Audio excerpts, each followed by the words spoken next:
Olá, bom dia, boa tarde, boa noite. Estamos em mais um programa, uma live da Câmara Paulista para a Inclusão da Pessoa com Deficiência no Mercado de Trabalho, parte das comemorações pelo 29º aniversário da Lei de Cotas. Estamos com esse projeto entrevistando uma série de pessoas com deficiência que têm alguma relevância nesse movimento, nesta atuação política, de comunicação, em vários aspectos da militância social das pessoas com deficiência. Eu vou me apresentar, eu sou Tuca Munhoz, eu sou um homem branco, tenho 63 anos, eu tenho barba, cabelo e bigode grisalhos, estou usando uma camisa azul, eu tenho olhos azuis também, ao fundo uma parede bege, eu uso pequenos brincos de argola. Por favor, Luan, nosso intérprete de Libras, apresente-se, por favor.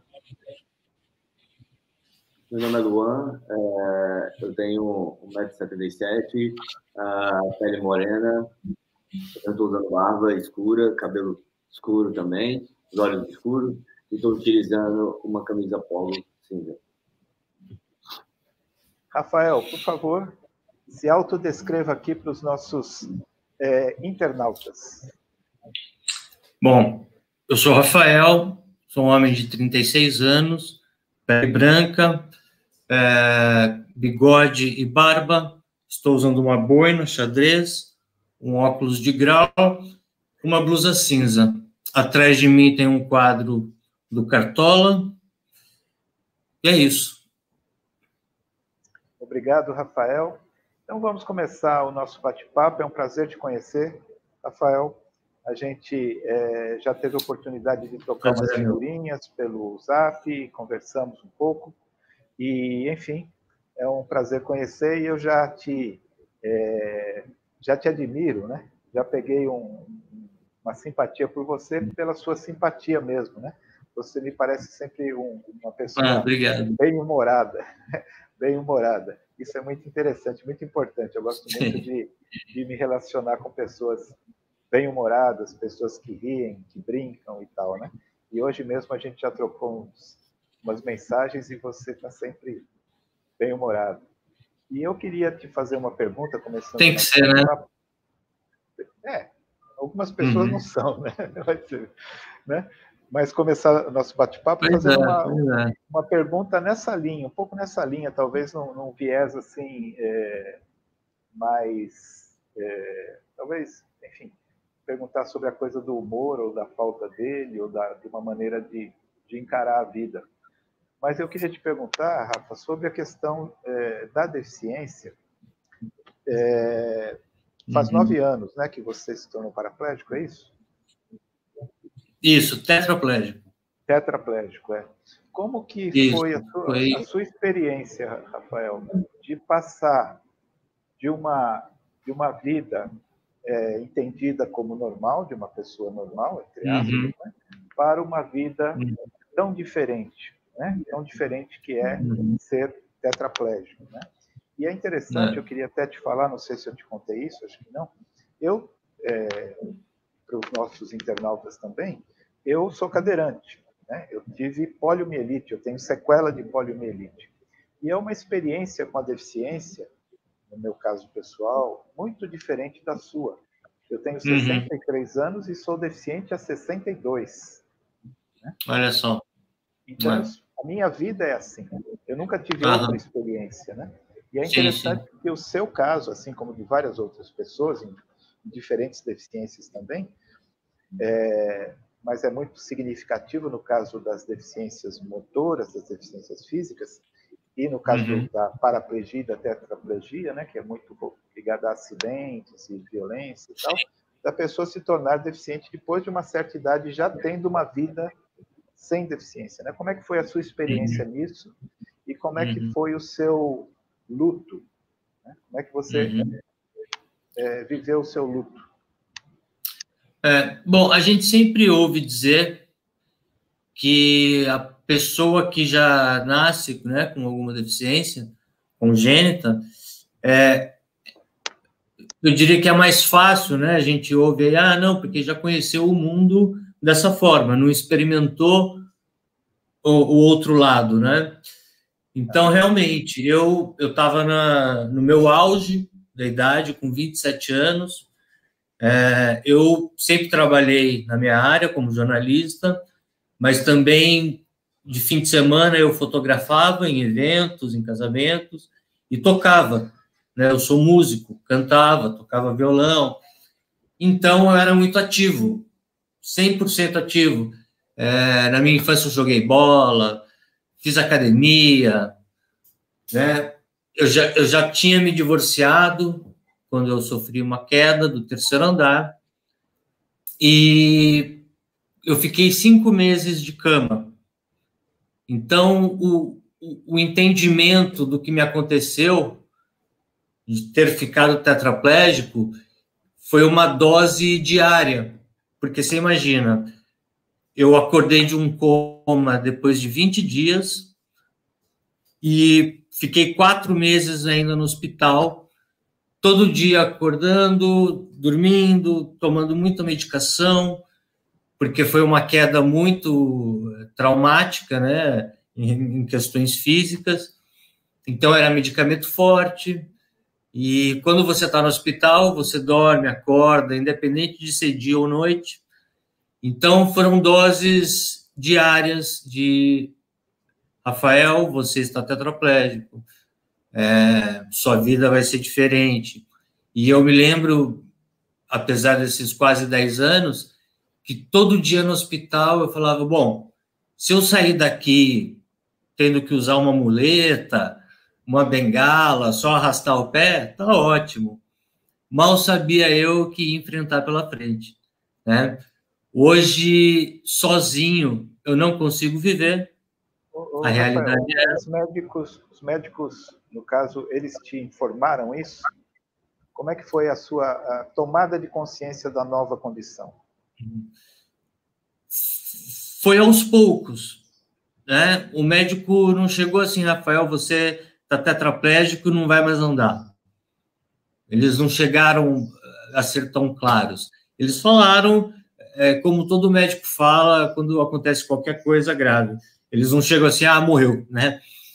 Eles falam, olha, você sofreu uma lesão na 5ª vértebra cervical, teve e tem, por enquanto, um comprometimento dos membros inferiores e superiores, tanto que nesses 5 meses de cama, o meu braço direito eu não movimentava, eu só mexia o braço esquerdo, né? Mas durante a fisioterapia eu fui soltando, foi melhorando. Então hoje eu movimento os 2 braços, mas é um movimento, por exemplo, eu não consigo empurrar nada, eu consigo puxar. Então, eu não consigo me levantar, né? Alguns músculos do braço funcionam. Tem até gente que olha e fala, mas você não é tetraplégico, você consegue tocar a cadeira. Eu consigo fazer isso no plano, né? Se eu for para a rua, eu não consigo. Me transferir, eu não consigo, né? Então, como eu estava dizendo, hoje, sozinho, eu não consigo viver. Eu dependo de alguém para me tirar da cama, para me ajudar a me vestir, para tomar banho. Então, não foi uma transição tão simples, né? Eu costumo dizer que eu vou me redescobrindo até o resto da minha vida, porque cada dia você acaba descobrindo que é capaz de fazer uma coisa, ou tendo certeza de que não é capaz de fazer como fazia antes, mas você descobre novas formas de viver como vivia, né? Você se redescobre, o seu corpo fala com você de outra maneira, né? Por exemplo, às vezes se eu estou com uma dor de barriga, eu começo a meio que transpirar, sentir o corpo quente. Então, são avisos, são sensações diferentes, e que com o tempo você vai aceitando, porque a pessoa com deficiência não tem escolha, senão viver, né? A gente tem que viver.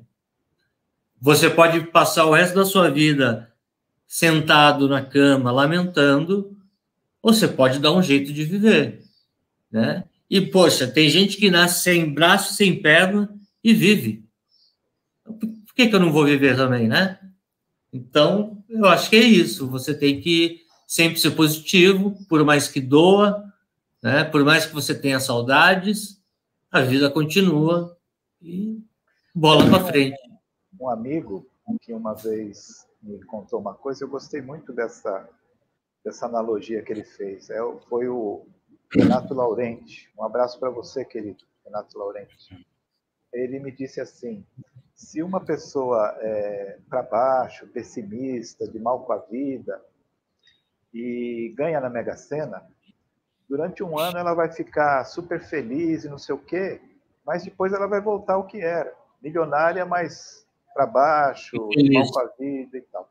E se uma pessoa é de bem com a vida, otimista, alegre, bem-humorada, e se torna uma pessoa tetraplégica, por exemplo, ela vai ficar um ano, sei lá quanto tempo ali, num luto, e depois vai voltar ao que era. Eu vejo bem isso. Né?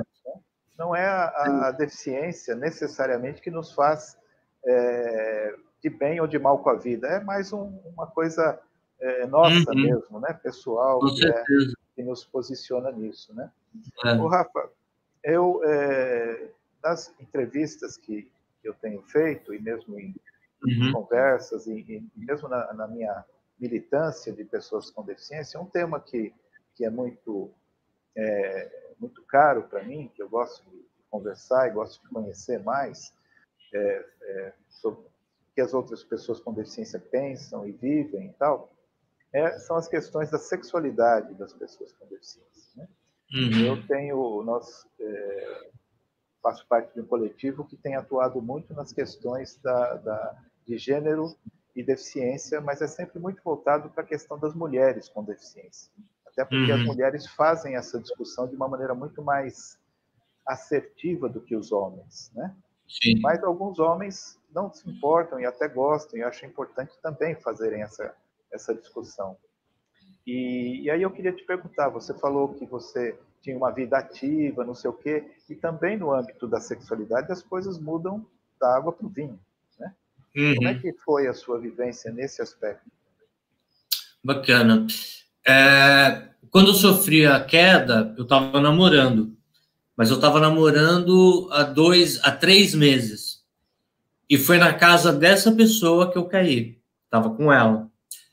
Então, a gente continuou namorando mais 3 anos. Então, ela praticamente me conheceu tetraplégico, né? E depois dela, a Bruna, hoje uma grande amiga, eu ainda tive mais 3 namoradas de lá para cá, tetraplégico.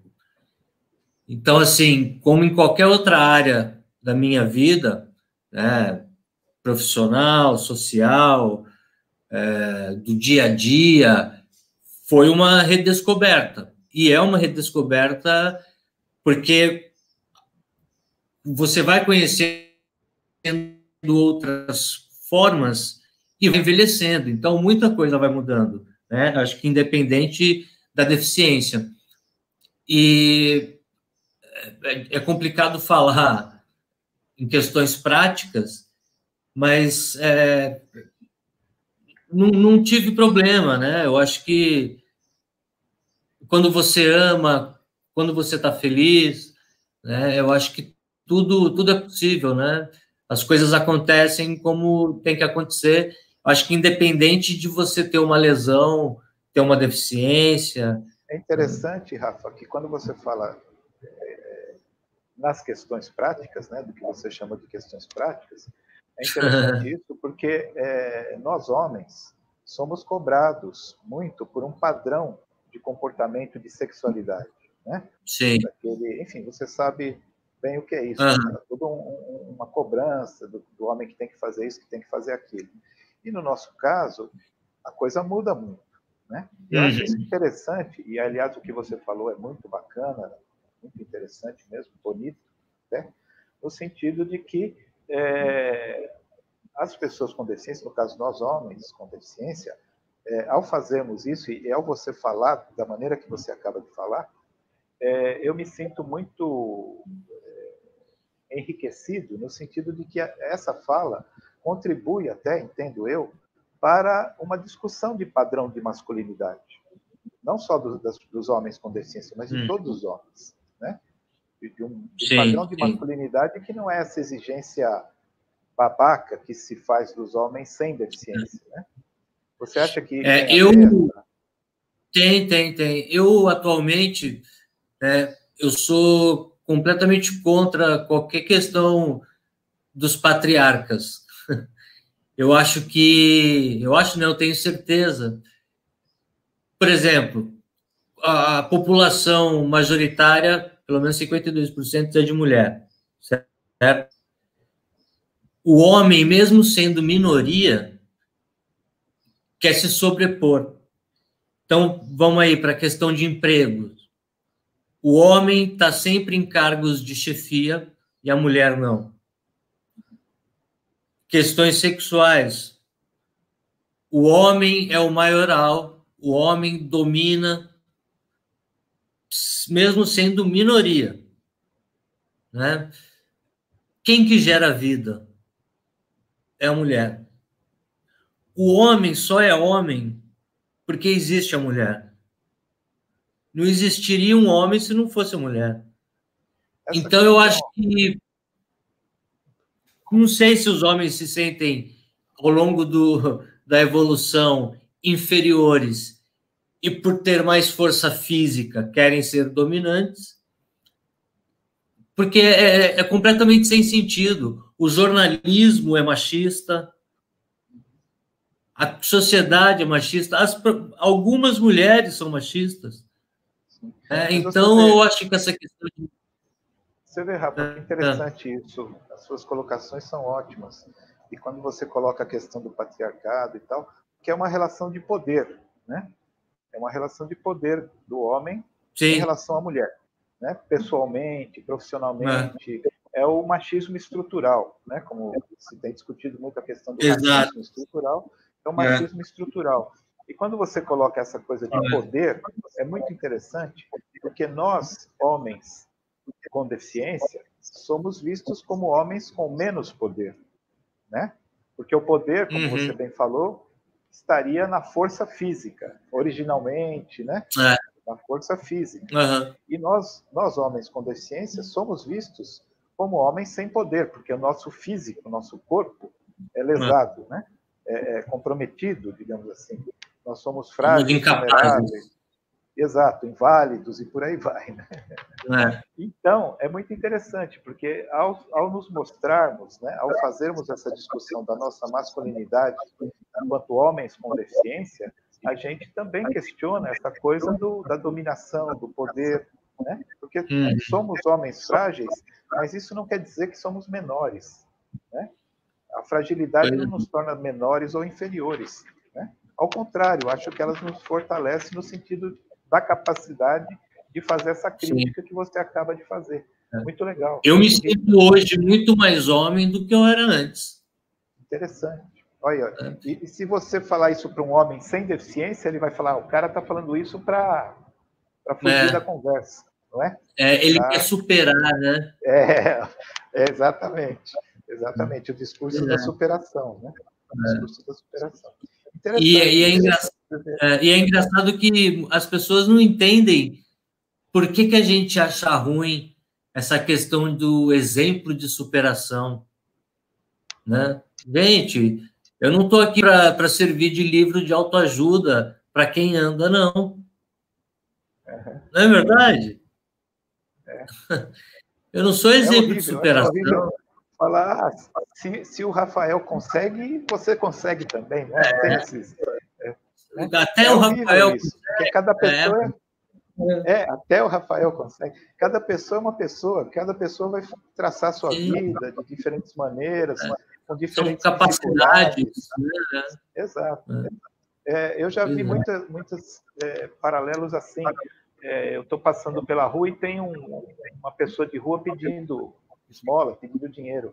Aí alguém fala, olha, ele aí que não tem as pernas, está trabalhando e você está aí pedindo dinheiro. Fala, cara, você não sabe a vida dele, né? não sabe... Né? E nós somos vistos sempre como, nesse discurso, a gente cria-se um paralelo, com todo respeito às pessoas moradoras de rua e tal, mas como se a gente fosse ainda inferior ao morador de rua, né? Porque eles falam, até ele está trabalhando, né? Então tem essa escala de valores. E se você parar para pensar dos grupos minoritários, as pessoas com deficiência são os mais excluídos. Você vê, por exemplo, no movimento LGBT, você não vê um cadeirante tendo a mesma representatividade de um LGBT, né? Ou na luta pelos direitos. O mesmo com as pessoas negras, né? Desde o apartheid, que eles estão aí conquistando tudo mais, o que é óbvio, que é legítimo, as pessoas com deficiência não tiveram o seu apartheid, né? Se você pensar por esse lado. A gente não deixa de viver num tipo de apartheid. Por quê? Sim. O exemplo da África do Sul, né? A gente sabe que o racismo existe aqui também, e tal, mas estão tomando o exemplo da África do Sul por ser mais cru, né? Mas, enfim, mas aí o negro não podia entrar em tal lugar, não podia pegar tal ônibus, não podia ter algo. E hoje nós vivemos isso, porque nós não podemos entrar em vários lugares, nós não podemos pegar ônibus, nós não podemos fazer. Você não pode sair da sua casa e andar pela sua rua, tenho certeza disso, né? Aí pelo em volta do seu bairro, tal. Assim como eu também não posso aqui, eu posso até um certo limite. Depois eu vou, né? É como se eu fosse um tipo, vamos fazer um paralelo assim, permitam-me, um tipo de negro, né? Que não pode acessar espaços, como eram os negros na África do Sul. Porém, no nosso caso, a própria sociedade não reconhece isso como uma opressão. Nem nós reconhecemos isso como uma opressão. Um ou outro, a gente tem uma crítica, né? Eu, você. Mas as pessoas com deficiência veem isso como um problema dela, e não um problema da sociedade. Né? É essa a questão. É aquela realidade de que, para nós, pessoas com deficiência, a gente entende que se um lugar não é acessível, não tem acessibilidade para todas as pessoas, o lugar é deficiente. E não eu, que sou um cadeirante, né? A deficiência é vista na perspectiva da pessoa, a pessoa deficiente. Mas não, com todo o conhecimento que a gente tem hoje, com todas as possibilidades arquitetônicas, é incrível você chegar num lugar onde não tem pelo menos uma rampa e alguém tem que te carregar, né? Eu já entrei em alguns lugares em que me olharam de cara feia, falar, puxa vida, agora vai ficar reclamando porque não tem rampa. Gente, e pior entre aspas, você já deve ter ido também em lugares em que tem a entrada principal aqui e a rampa fica lá no fundo. Sim. Isso lembra muito a questão porta, né? Pegar a chave, guardar. Isso lembra muito a questão da velha entrada de serviço, onde as pessoas negras, onde os empregados tinham que entrar por outro lugar, não podiam entrar pela entrada principal. Pelas portas dos fundos, né? Exatamente. E para nós continua assim, né? Você, olha, a gente mal se conhece, eu já te falei isso, sabendo com certeza que você já tinha passado por isso. Sim, com certeza. Porque eu passei também. E vamos passar muito mais ainda. Vamos passar muito mais.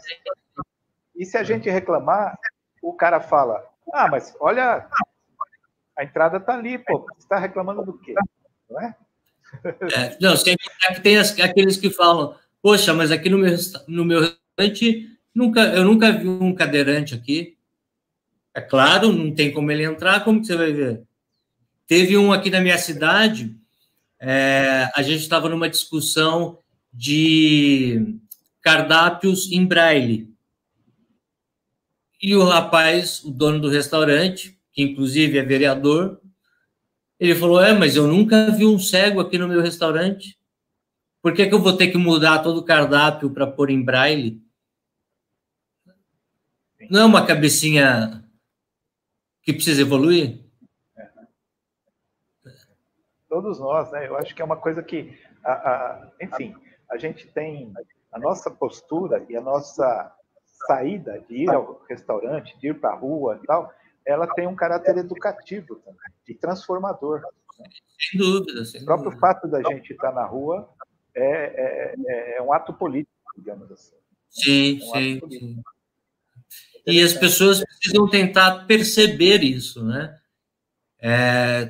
Trazer isso para a vida delas. E eu acho que agora essa nova política nacional de educação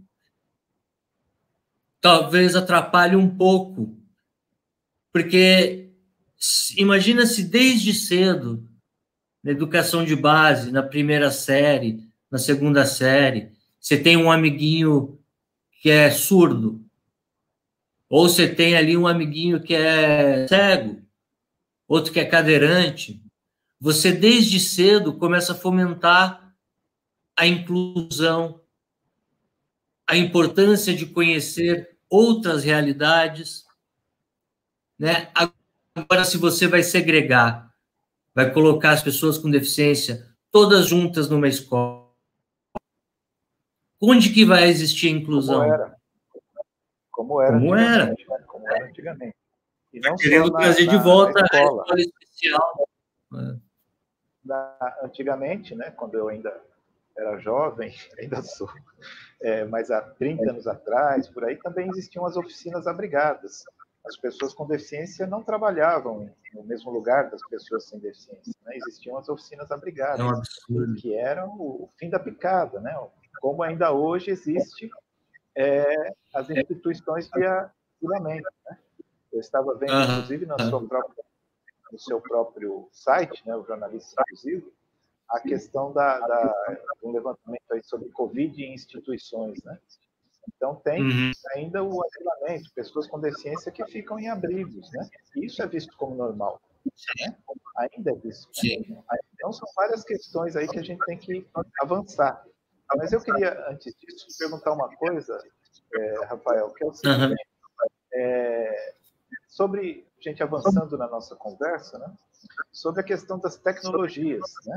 Você deve ter aí algumas tecnologias assistivas, algumas coisas. Bom, a própria cadeira de rodas já né? Você usa cadeira motorizada ou é cadeira manual que você usa?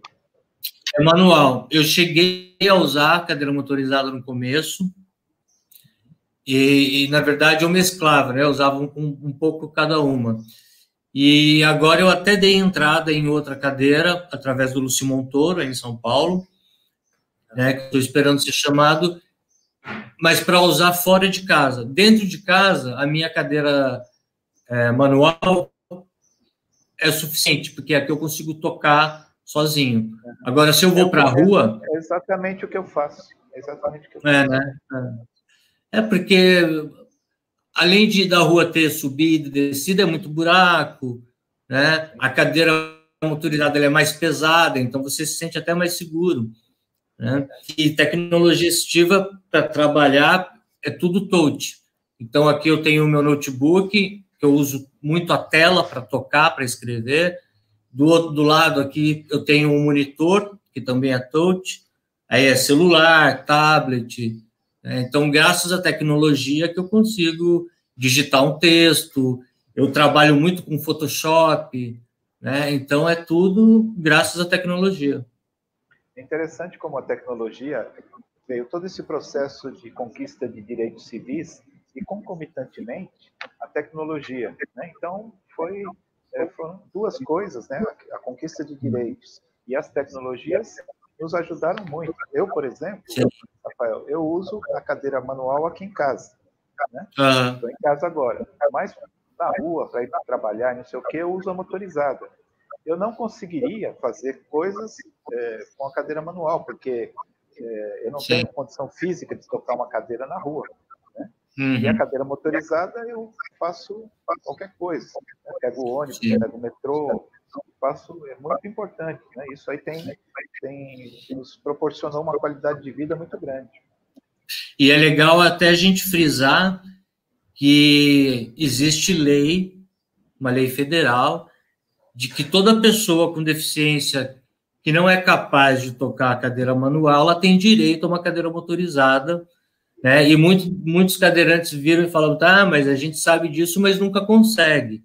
Realmente é muito difícil conseguir uma cadeira através do governo, mas é possível, e a cada 2 anos ainda, você tem direito de trocar esse dispositivo.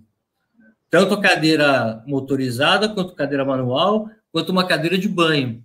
Geralmente, em cidade pequena, como a minha, através do SUS, é muito difícil.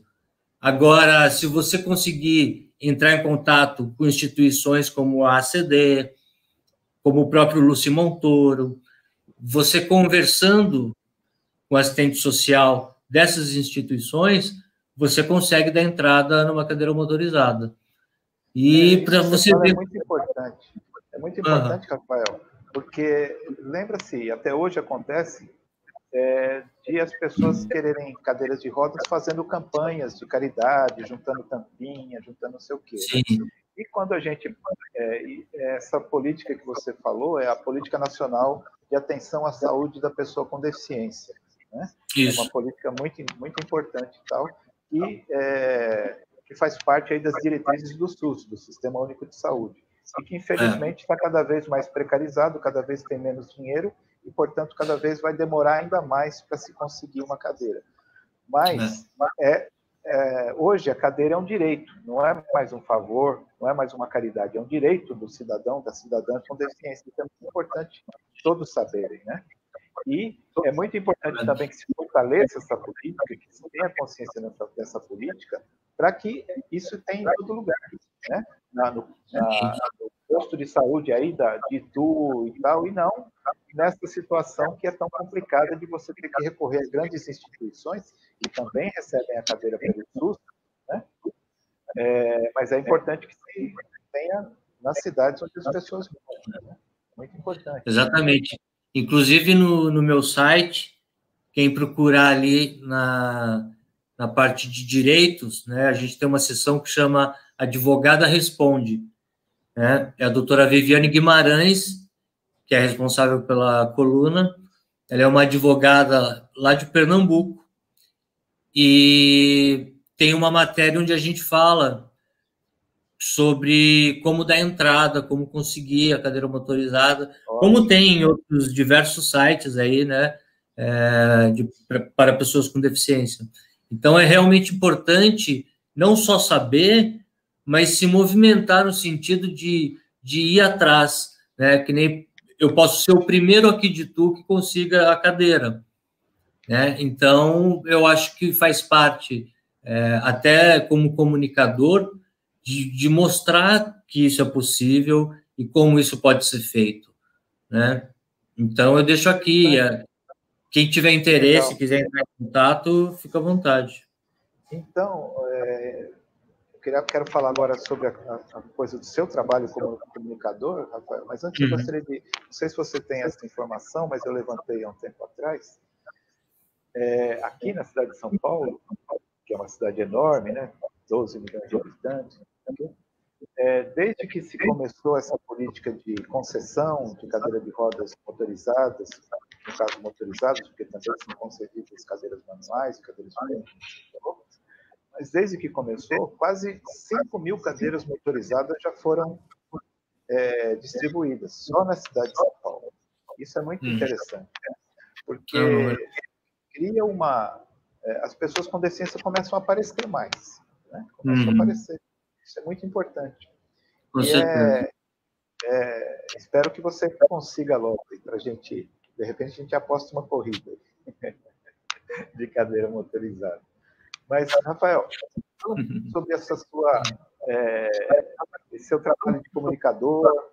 É bem interessante, eu estava lendo, inclusive, você citou a doutora Viviane, ela também escreveu um artigo sobre mulheres com deficiência, direito à saúde, né? A questão do câncer de mama, né? Bem interessante, né? Recomendo muito a leitura desse artigo e de outros, né? Esse outro que você tem lá sobre Covid, pessoas com deficiência e Covid, né? Muito bacana também. Enfim, fala um pouco mais para a gente, como é que você começou de onde veio essa sua vontade de trabalhar na questão da informação, da comunicação? Eu sempre digo que eu juntei a fome com a vontade de comer, que foi juntar a minha condição física com a minha formação acadêmica. Nos 2, 3 primeiros anos tetraplégico, eu estava ainda meio, puxa, como vai ser, né? O que eu vou fazer? E agora? Repórter de rua não dá mais para ser, né? E tem as dificuldades, né, que a gente encontra aí para conseguir emprego numa redação ou em qualquer empresa, mesmo com a lei de cotas, né? Então, como jornalista de uma cidade de interior, ia ficar mais difícil ainda. Então, eu criei, quer dizer, antes de criar a página, eu comecei a escrever para sites e blogs de nicho, pessoa com deficiência. E nisso eu criei uma página no Facebook como jornalista inclusivo e divulgava as informações que eu entendia como mais verídicas, de órgãos de imprensa mais renomados, né? Do Estadão, da Folha, mas sempre ligado à pessoa com deficiência. Nisso eu fiquei aí uns 3 anos, né? Foi em 2017. Quando chegou agora em 2020, no início da pandemia, eu percebi que estava na hora de eu dar um salto um pouco maior e lançar esse projeto de uma forma que alcançasse mais pessoas. Ali no Facebook eu tinha 2.000, 3.000 visualizações, né? Com o site eu consigo chegar a 20.000. Então eu consigo alcançar mais pessoas, levar informações não só aqui para o estado de São Paulo, mas para o Brasil inteiro, né? Tanto que eu tenho alguns parceiros nos artigos do site que são de outras partes do Brasil, né? Graças à tecnologia, graças à internet, a gente consegue aí ter um trabalho um pouco mais completo e com profissionais da área, né? Então, hoje o meu trabalho é esse. Da hora que eu acordo até a hora que eu vou dormir, eu estou aqui lendo, pesquisando, tentando fazer matérias e entrevistas que não só que inclua a pessoa com deficiência, mas para mostrar que todas as áreas, tudo na vida, tudo no social, no profissional, é ligado à pessoa com deficiência, porque a pessoa com deficiência é como uma pessoa qualquer, né? Então, tudo que um andante vive, um cadeirante vive, e cada um do seu jeito, mas tudo está relacionado à pessoa com deficiência. A pessoa com deficiência tem que participar da vida em todas as esferas, como qualquer outra pessoa, né? Então, agora, por exemplo, nas eleições, o andante vota, o cadeirante também vota, né? O intelectual vota e a pessoa com deficiência intelectual também pode votar. Inclusive, essa é uma matéria... É interessante o que você fala, bem legal, porque fala muito da questão das pessoas com deficiência serem sujeitos de responsabilidade, né? Sim, o deficiente sempre tem aquela coisa do café com leite, não é? Ele é deficiente, não precisa... Você já deve ter entrado em prédios onde todo mundo tem que mostrar um documento e você entra ali, o cara fala, não, pode entrar por aqui, já passou por isso, né? É como se a gente fosse, né, uma pessoa sem responsabilidades, né? E até mesmo votar, se você não quiser ir votar, você é anistiado lá, não precisa votar e uma série de coisas. Né? Então, essa colocação sua é muito importante no sentido de que nós temos que assumir responsabilidades. Né? Porque a gente continua pagando imposto e pagando as contas, né? A gente continua consumindo, né? A gente compra, a gente gasta, né? A gente tem os mesmos deveres que as outras pessoas. E ainda assim tem gente que fala, poxa, Mas deficiente tem um monte de privilégio, tem de cotas para trabalhar. Mas, né, eu acho que com o passar do tempo as pessoas vão ter uma consciência melhor, e por isso que eu sempre friso a questão de dizer que essa política nacional de educação não é legal, não é interessante, porque a inclusão tem que vir da educação de base. Se desde pequenininho você tem o coleguinha ali com uma deficiência, você já aprende muita coisa, né? O Brasil é o país da diversidade, é o país onde a maioria é negro, a maioria é mulher, e assim eles são tratados como minoria. Então imagina a minoria que somos nós, deficientes, né, incapazes. A gente tem que fazer piada. Você fala, é uma luta. Está colocando a questão da inclusão escolar, e realmente essa iniciativa do governo é lamentável, né? Pois é. Enfim, fala um pouco para a gente como é que você vê a questão da lei de cotas, né? Essa política afirmativa, no meu entendimento, da lei de cotas. Né? Mesmo você colocou aí, mesmo com a lei de cotas, não é fácil as pessoas com deficiência acessarem o mercado de trabalho. Mas você considera que a lei de cotas é um avanço, contribui? Como é que você tem visto? Sem dúvida, sem dúvida. Eu sou da seguinte opinião: a pessoa com deficiência que está apta a trabalhar, porque precisa trabalhar, né? Todo mundo precisa trabalhar.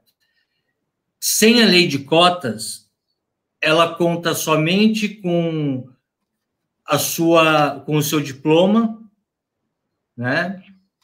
Você aí se formou numa universidade, fez doutorado, fez mestrado, então as chances de você conseguir um bom emprego, mesmo cadeirante, se equiparam a uma pessoa sem deficiência. Mas isso é uma minoria da minoria, né?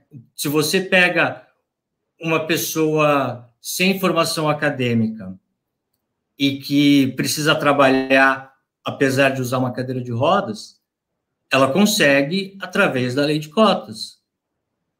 Então, sem a lei de cotas, essa maioria não consegue emprego. Porque as empresas olham e falam, não, vou ter que fazer rampa, vou ter que fornecer equipamento de tecnologia assistiva, não vou contratar cadeirante, não vou contratar cego. Com a lei de cotas, não. Né? Ele sabendo que ele tem aí um desconto e que para ele é interessante, né? Porque a maioria das empresas é isso. Elas não estão preocupadas em incluir o profissional com deficiência, né? Elas estão, na maioria, preocupadas em cumprir a cota. Pelo menos para as pessoas com deficiência. Para as pessoas com deficiência, isso é positivo, né? Então, eu ainda defendo que 5%, 1%, 2% é muito pouco. Tudo tinha que ser na vida, né? Eu sou músico, é sempre utópico, né? Mas eu acho que na sociedade tudo tinha que ser 50-50. Tem que ter 50% de homem, 50% de mulher, 50% de pessoa que anda, 50% de pessoa que não anda. Essa é a realidade desejada. Não é verdade? E você fala... Tudo tinha que ser meio a meio. Vê como é a coisa. A gente está passando agora por um forte momento de retrocesso em relação à educação. Em vários momentos já aconteceram situações em que a lei de cotas se tentou solapar a lei de cotas também. Vários momentos, né? Você deve ter acompanhado isso. Inclusive no governo aqui, né? Exatamente. E não é de se estranhar se daqui a pouco apareça mais uma tentativa de acabar com a lei de cotas, né? Assim como se fez agora com a educação inclusiva. Então, é uma situação muito delicada que a gente tem que estar alerta o tempo todo, né? E aí, voltando aí ao seu trabalho, de uma importância muito grande, porque você contribui para que as pessoas tenham a consciência das situações em que a gente está vivendo, né? É muito interessante isso, né?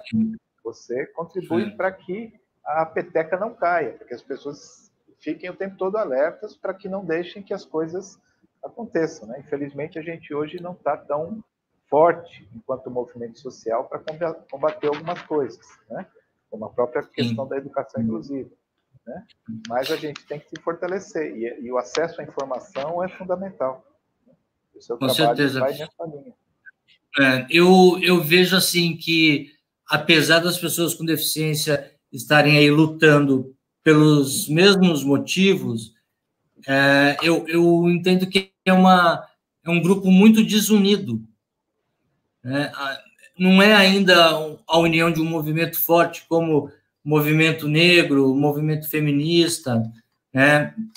As pessoas com deficiência acho que precisam se unir um pouco mais e, enquanto jornalista, entendo que toda pessoa tem que fazer da sua profissão um diferencial com resultados pessoais, mas para a sociedade. Então, por exemplo, um jornalista negro, ele precisa trabalhar a questão racial como um profissional de comunicação. E isso vale para o cadeirante. A gente tem um excelente exemplo do nosso amigo Alexandre, do jornal Estado de São Paulo, que é colunista do Vencer Limites, né? E ele sempre fala isso, as pessoas com deficiência, você consegue fazer matérias sobre todos os assuntos de pessoa com deficiência, trazendo para a realidade da pessoa com deficiência, né? Então, a informação tem que ser sempre com profissionais, porque a gente está tratando de direitos da pessoa com deficiência, a gente está tratando de questões de saúde da pessoa com deficiência. Então, o jornalista inclusivo, o meu projeto, veio nessa vertente. Você encontra informações de tudo quanto é tipo relacionado à pessoa com deficiência, mas que partiu de José, partiu de Maria, partiu do WhatsApp, né? Então, como jornalista, eu vou buscar a informação verdadeira, a informação verossímil, a informação de um profissional da área, né? Não estou falando o que eu acho, o que eu penso, ou ouvi de Ciclano e Beltrano. Então, a importância da informação começa por aí, né? A gente saber apurar. Rafael, esse projeto é um projeto também que é um projeto de inclusão, é um projeto de informação, é um projeto comercial também. É um projeto com o qual você pretende ganhar dinheiro? Como é que você constrói esse aspecto? Uhum. Quando surgiu, era só um projeto que eu fazia por vontade própria, para me manter atualizado, para atualizar as pessoas. Acontece que a gente precisa pagar as contas, né? Então, assim, o jornalista inclusivo, o site, todo o pessoal que trabalha comigo, a gente faz por amor à causa, né?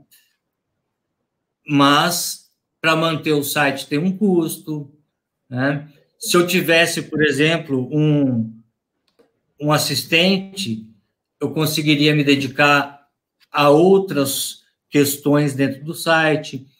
Então, a gente tem ali alguns anúncios, que são bem poucos, né?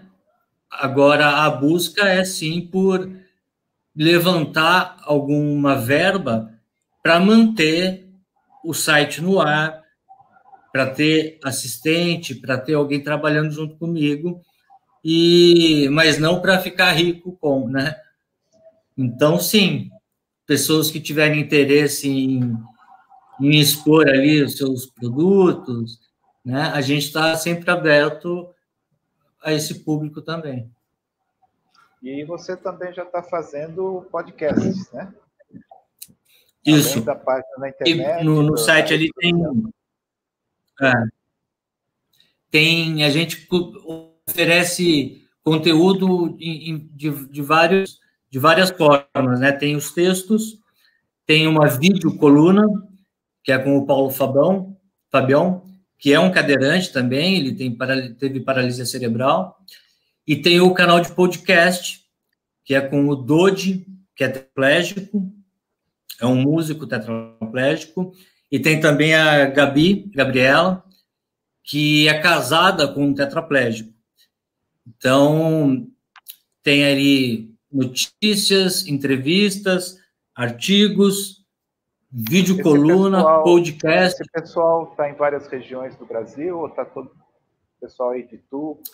Como é que está distribuído aí? Tem... a gente tem uma fisioterapeuta, que é daqui de Itu, tem um estudante de jornalismo que é para-atleta, o Murilo, que é daqui de Itu também.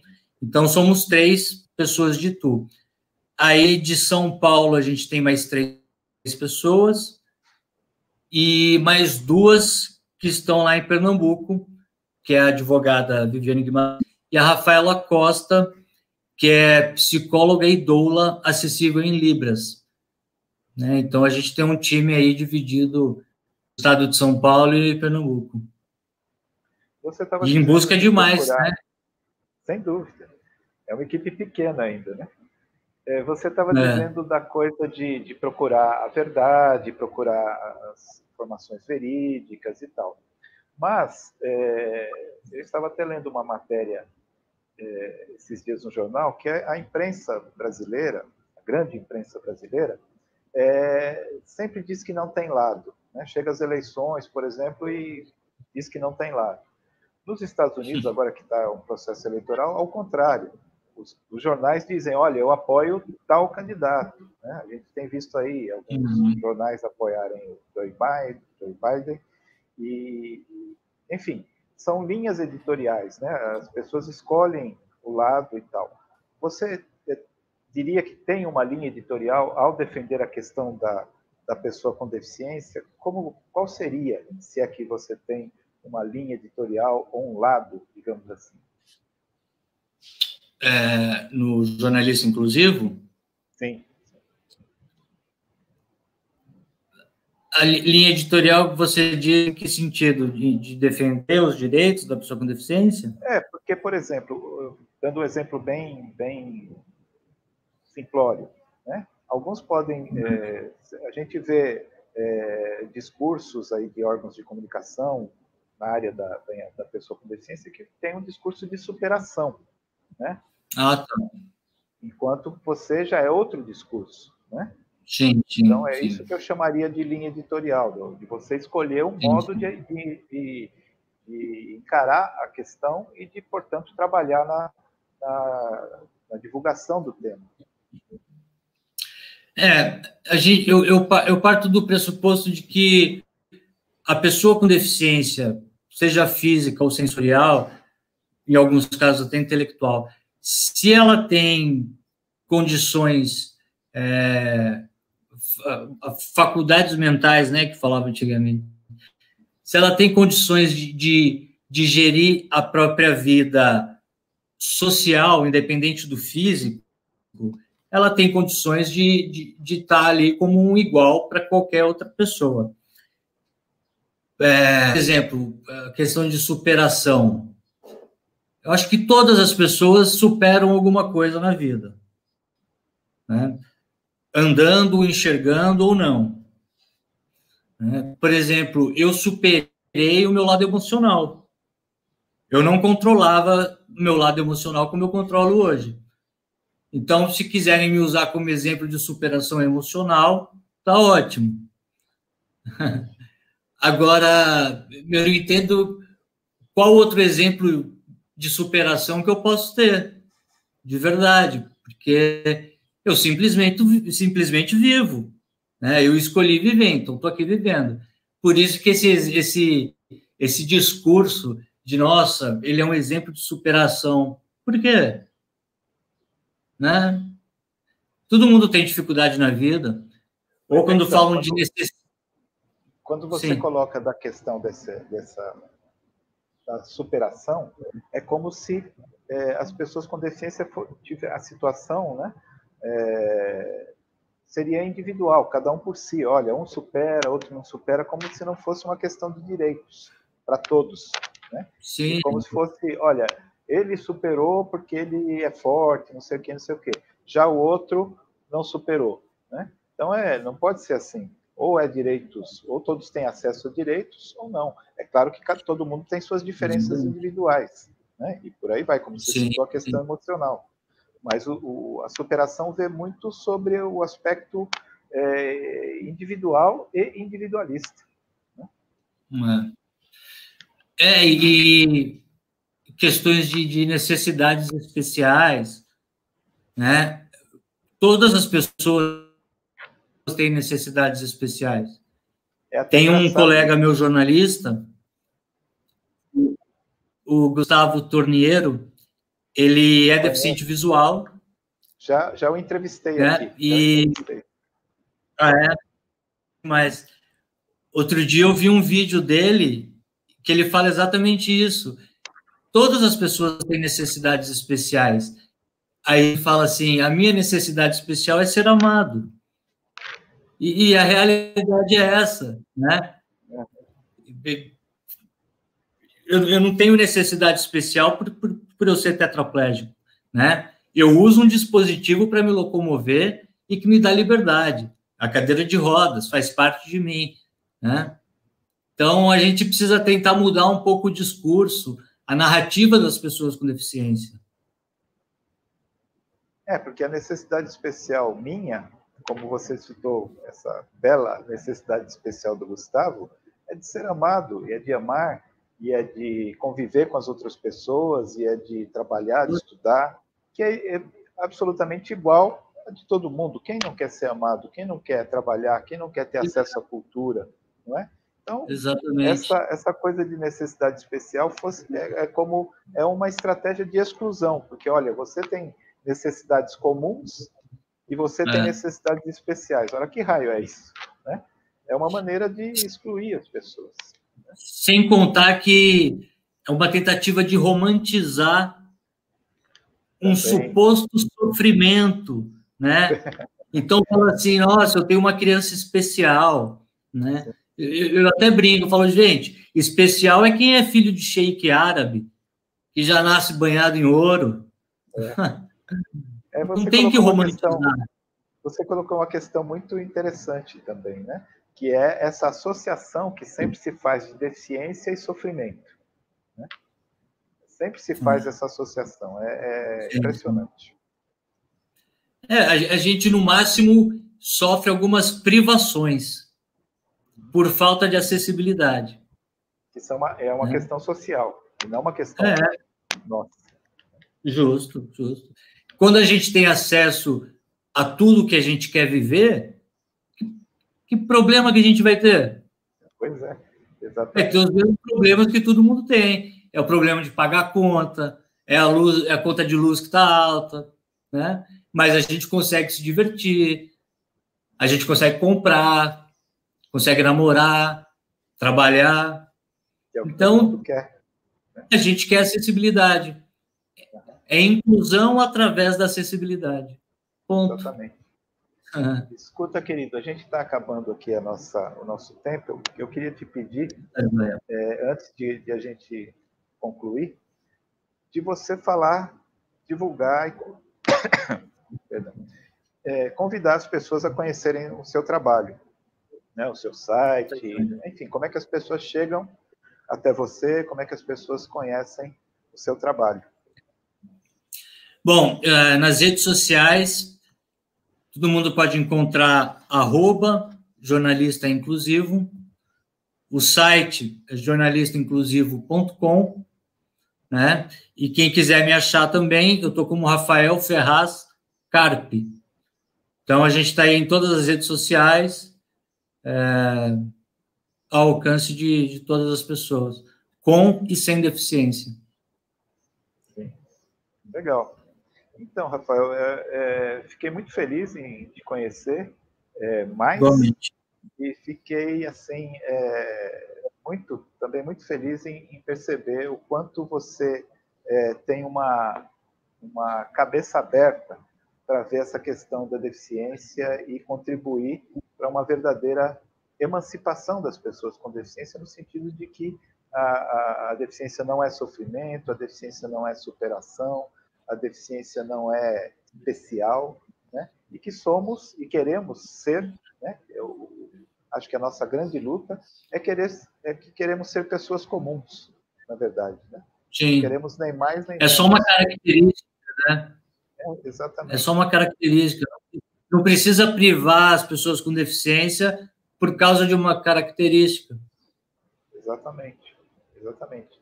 E, infelizmente, a nossa sociedade cria barreiras, né? Como você também citou, não só para as pessoas com deficiência, mas para as mulheres, para os negros, para uma série de outros grupos chamados minoritários, que acabam também não tendo acesso a direitos, né? Então, é interessante também que nós, pessoas com deficiência, temos muito a contribuir para uma sociedade mais justa. Todos nós. Eu acho que depende muito da gente. Se as mulheres um dia conquistaram o direito de trabalhar, de votar, juntas, unidas, as pessoas com deficiência também vão conquistar através da união. Então, vamos trabalhar para essa união, Rafael. Estamos trabalhando para isso. Vamos em frente. Eu quero muito te agradecer, Rafael, grande prazer. Vamos continuar em contato. Agradeço também ao Luan.